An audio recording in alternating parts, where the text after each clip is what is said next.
Welcome to the Dev Journal, where we are tracking a fundamental shift away from throwing massive compute at every problem toward a new era of surgical precision that allows smaller, more efficient models to outperform industry giants through superior engineering and much smarter resource management across the stack. Consider the implications of the latest NVIDIA Nemotron-Terminal release, where a 32 billion parameter model is outclassing rivals with 480 billion parameters, suggesting that the future of intelligent agents depends less on raw scale and much more on the quality of instruction sets. We are also tracking a massive infrastructure shift as Kubernetes version 1.36 introduces the ability to scale to zero, a financial imperative that claims to reduce cloud expenditures by as much as 70% for modern enterprise workloads and high-density computing environments. That efficiency drive is even reaching the automotive sector, where NIO Incorporated just reported their first ever operating profit, a milestone that could trigger a significant bullish run through 2026 as we start our deep dive into the complex evolution of intelligent agents today.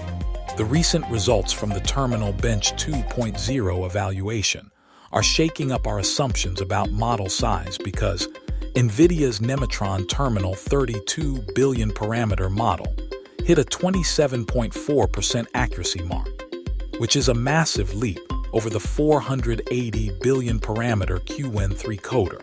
This performance leap isn't just a fluke, because the team utilized a terminal task gen pipeline that runs on pre-built Docker images for massive parallelization, shifting the focus away from raw parameter scale and towards systematic data engineering that significantly reduces the resource footprint required for data generation. I am particularly interested in how they used a taxonomy of primitive terminal skills to ground the reasoning of the model by combining 3 to 5 primitives, such as graph traversal and file input-output, into a structured framework that prevents the agent from hallucinating invalid commands during complex tasks. However, there is a clear ceiling to this approach when you push the context length past 32,768 tokens, because the performance actually starts to degrade due to noisy long-tail trajectories, which suggests that even the best data engineering cannot yet overcome the physics of context. Vance, those technical constraints actually point toward a massive win for the business side of engineering, since delivering high-level performance with only 32 billion parameters makes sophisticated terminal agents economically viable for companies that cannot afford the massive compute required to host and run 480 billion parameters. The most fascinating part of this story is how they improved success rates from 5.06% to 12.4% by including failed interaction trajectories, proving that teaching an artificial intelligence how to handle its own errors is far more effective than only showing it successful outcomes. This mirrors how we approach human professional development, where resilience is built by understanding why a process failed in the first place. And by incorporating those unsuccessful paths into the training data, these digital workers become much more reliable and capable of navigating the messy realities of a production environment. We need to move from the intelligence layer of terminal agents to the execution framework required to run them safely in production. Which brings us to our next discussion on how specialized reasoning models are being integrated into the robust SuperAgent harnesses that ensure operational security. ByteDance is pushing the boundary of what an autonomous agent can actually do by launching DeerFlow 2.0 as an open-source framework designed for complex workflows. Unlike tools that just suggest code, this system places the agent inside isolated Docker containers where it has access to a full file system and a bash terminal. This architectural choice means the agent can install its own dependencies and run scripts directly in a controlled environment, instead of simply generating text for a human to copy and paste. By providing a sandbox where code is actually executed, ByteDance eliminates the manual handoffs that usually slow down the development lifecycle.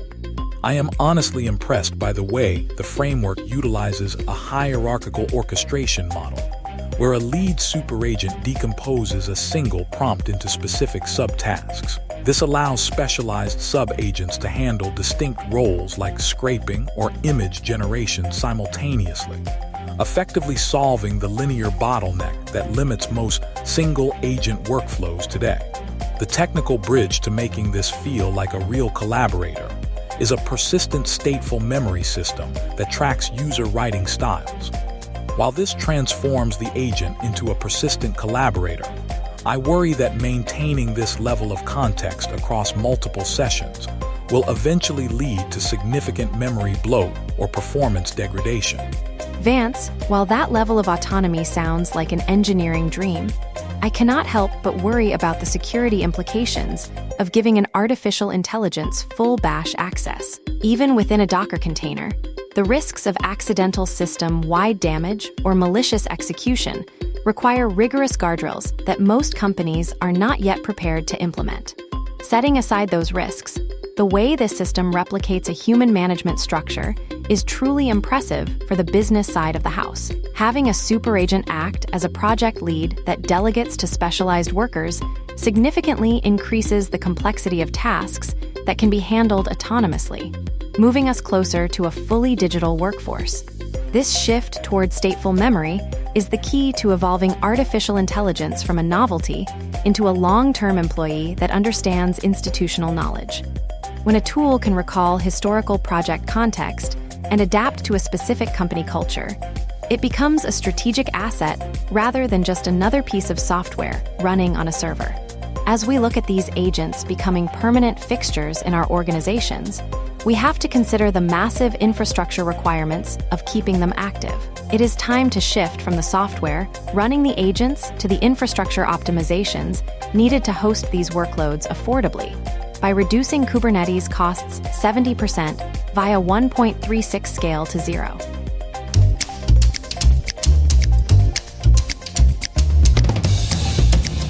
Kubernetes 1.36 is introducing a fundamental shift by enabling scale to 0 by default within the horizontal pod autoscaler. By simply setting the minimum replicas to 0, engineers can finally achieve serverless efficiency within their standard clusters without needing to manage complex third-party add-ons or external frameworks. However, achieving this efficiency requires careful configuration of the stabilization window seconds parameter, which I recommend setting to 300. This enforces a 5-minute idle period before any pods are terminated, which is essential to prevent rapid flapping where services repeatedly cycle on and off. But it does mean paying for some idle time. We also have to acknowledge the reliance on the metrics server as a critical technical prerequisite for these scaling actions. A major trap for development operations teams is that standard cron jobs do not interact with these monitored metrics, meaning scheduled tasks might fail to trigger a scale up entirely, leaving your automated processes stuck in a dormant state. While the engineering side requires this level of precision to avoid breaking the deployment pipeline, the financial outcomes for a typical business are hard to ignore. Sloan, when you look at how this changes the overhead for a growing startup, the drop in monthly cloud spending for testing environments is quite a significant realization. It really is a massive win for any organization managing multiple testing environments because the numbers are staggering. We are seeing development costs for a 5 namespace setup drop from $450 down to just $120 per month. That 73% reduction allows startups to stretch venture capital much further during early stages. For companies running event-driven application programming interfaces, the potential 65% savings are incredibly attractive, but they come with a distinct human cost. That first user request after a scale-up will experience a cold start latency hit, and businesses must decide if those extra seconds of waiting are worth the margin improvements in their cloud bill. There is also the added burden of the mandatory readiness probe requirement, which adds a layer of configuration complexity that might push away smaller teams. If a pod cannot prove it is ready to handle traffic immediately after waking up, the entire system fails, making the barrier to entry for these savings higher than some might initially expect. while we are finding clever ways to trim hundreds of dollars from our Kubernetes clusters, the biggest players in the industry are moving in the opposite direction. It is a stark contrast to see these technical cost-saving measures as giants like Amazon are preparing for massive capital expenditures and issuing new debt to fuel artificial intelligence infrastructure.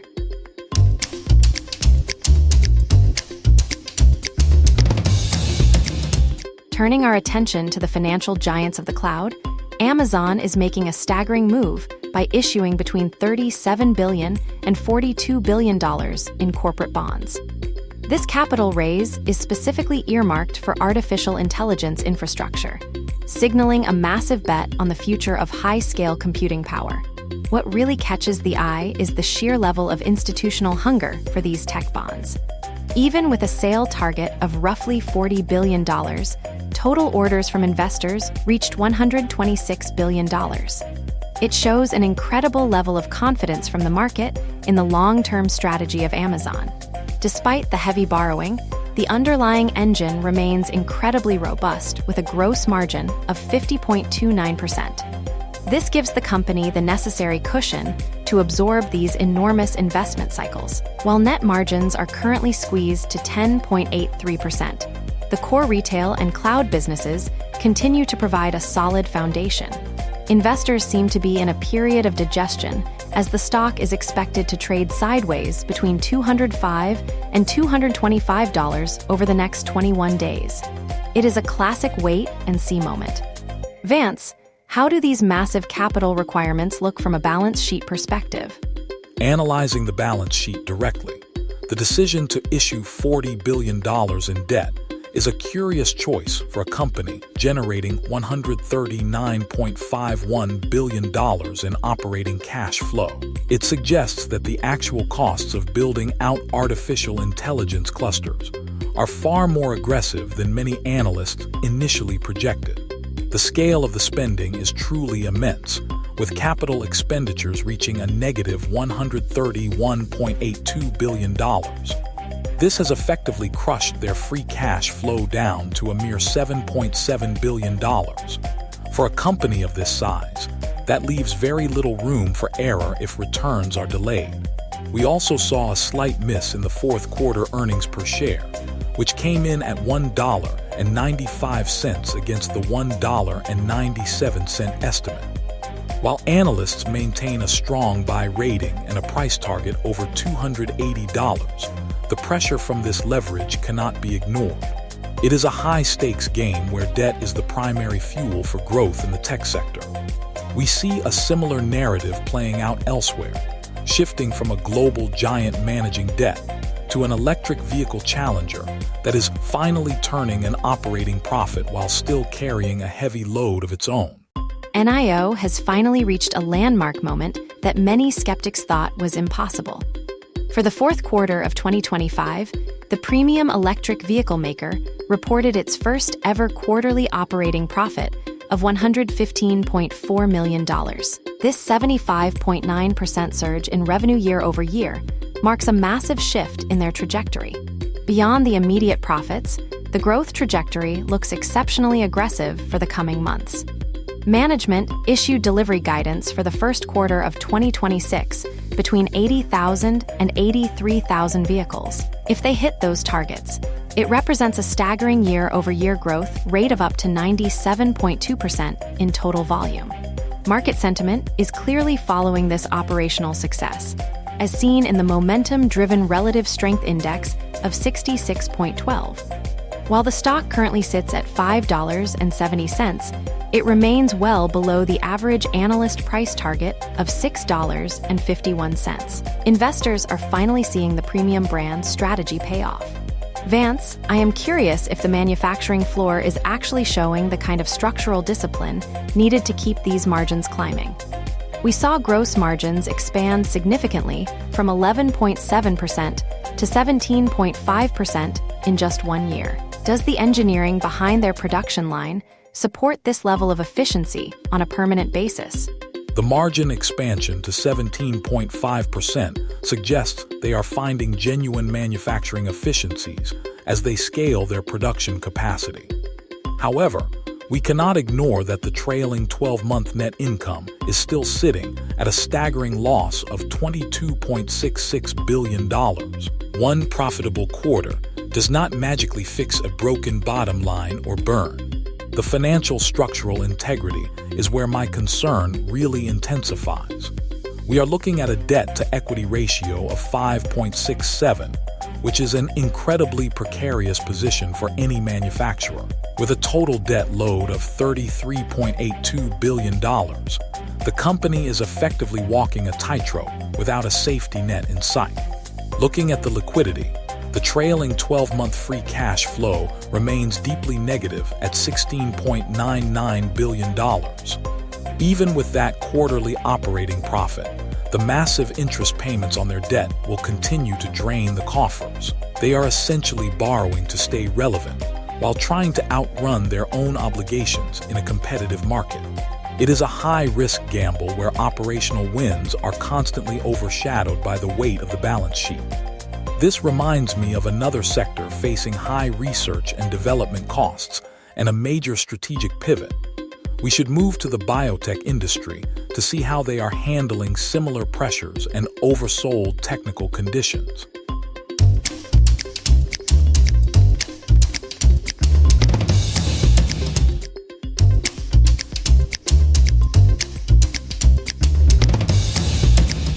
BioNTech is navigating a truly painful transition as the massive surge from the pandemic era finally recedes into the rearview mirror. Reporting a net loss of €1.1 billion for 2025 signals a difficult path ahead, especially with their lowered 2026 revenue guidance of just €2 billion to €2.3 billion.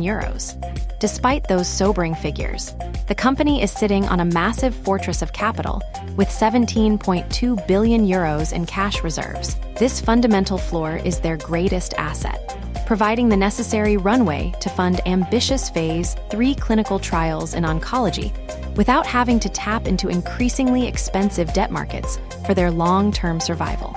There is also the human element, as co-founders Dr. Ugur Sahin and Dr. Özlem Türeci prepare to exit their roles by the end of 2026. Their departure adds significant execution risk, just as the firm attempts to prove its messenger ribonucleic acid platform can conquer cancer. Vance, can the market handle this much leadership uncertainty? Sloan, that leadership change is only one part of a much larger mathematical puzzle that has sent the stock price tumbling 17.88% in a single day. When you look at the 27.96% year-over-year revenue decline, the relative strength index of 20.78 starts to make perfect sense. The operational gap here is truly staggering when you compare their 80.32% gross margin to a net margin of negative 24.18%. That disparity highlights the massive research and development and administrative costs currently burning through their capital. They are spending heavily to invent a future that has no guarantee. Even with that €17.2 billion cushion, the trailing 12-month net income loss of $665.3 million shows the scale of the challenge. Negative free cash flow of $244.6 million means they are purely in a race against time to commercialize their pipeline. Yet, Wall Street seems to keep the faith with an average price target of $137.41 and a consensus buy rating. That suggests that while the current numbers are bleak, the underlying platform value remains intact. This highlights our broader theme today of optimizing for the long haul across tech and finance.